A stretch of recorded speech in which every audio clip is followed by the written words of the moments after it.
हिंदू दहशतवाद हा शब्दप्रयोग सर्वात आधी शरद पवारांनी केला। या लेफ्टनंट कर्नल पुरोहितांच्या आरोपांवर पवारांचे तेव्हाचे सहकारी आणि आत्ताचे मंत्री असलेले छगन भुजबळ नेमकं काय म्हणतात आपण पाहूया।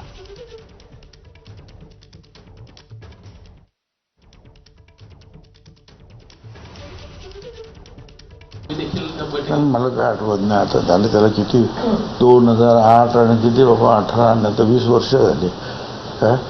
काय भाषणात कोण काय शब्द होते मी नाही काय सांगू शकणार।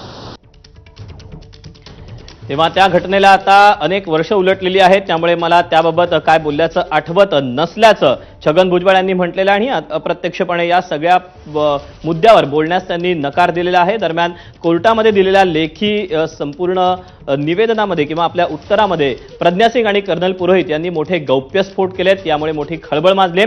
साध्वी प्रज्ञा आणि कर्नल पुरोहित यांनी कोर्टात दिलेलं लेखी उत्तर आता समोर आलंय आणि सुनावणीनंतर आणि निकालाआधी कोर्टानं साध्वी पुरोहित आणि इतर आरोपींना लेखी निवेदन करायचं असल्यानं तसं सांगितलेलं होतं, तशी परवानगी दिली होती आणि त्यातून हे खळबळजनक दावे समोर येत आहेत।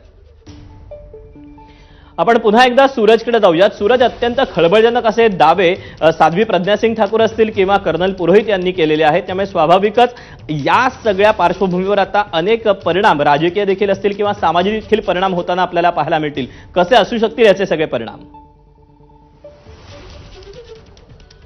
नक्की दीपक, प्रज्ञा सिंग ठाकूरने नेहमीच सांगितलेलं आहे की हा जो खटला होता, हा जो केस होता, यात मोठे जे पॉलिटिशियन सध्याचे आहेत त्यांना त्यावेळी अडकवण्याचा डाव रचलेला होता त्यावेळेचे एटीएसने आणि एटीएसवर खूपच गंभीर आरोप लावले होते। परमबीर सिंग असो किंवा इतर अधिकारी असो त्यांच्यावर टॉर्चर करत असल्याचाही देखील तिने खूप आरोप केला होता। तिचा असंही म्हणणं होता की तिची जी तब्येत प्रकृती जेवढी बिघडलेली आहे ह्याचा मागचा जो कारण आहे तो एटीएसचा टॉर्चर आहे। त्याने ज्या प्रकारे टॉर्चर केला त्याचाच परिणाम तिच्या हेल्थवर देखील पडलेला आहे आणि त्यावेळी भगवा आतंक हे सिद्ध करण्यासाठी एटीएस कुठल्याही प्रकारची ऍक्टिव्हिटी करायला तयार होती, कुठल्याही स्तरावर जाऊन लोकांना टॉर्चर स्वाभाविकच सूरज तू सांगतोय त्याप्रमाणे याचे जे परिणाम आहेत त्यामुळे आता खरं तर तपास यंत्रणा असतील किंवा राजकीय नेते असतील या सगळ्यावर कसा नेमका परिणाम होतोय, हे जे दावे आहेत यातून आणखी पुढे काय येता येईल ते पाहणं महत्त्वाचं असणार आहे। सूरज, धन्यवाद दिलेल्या सगळ्या सविस्तर माहितीबद्दल।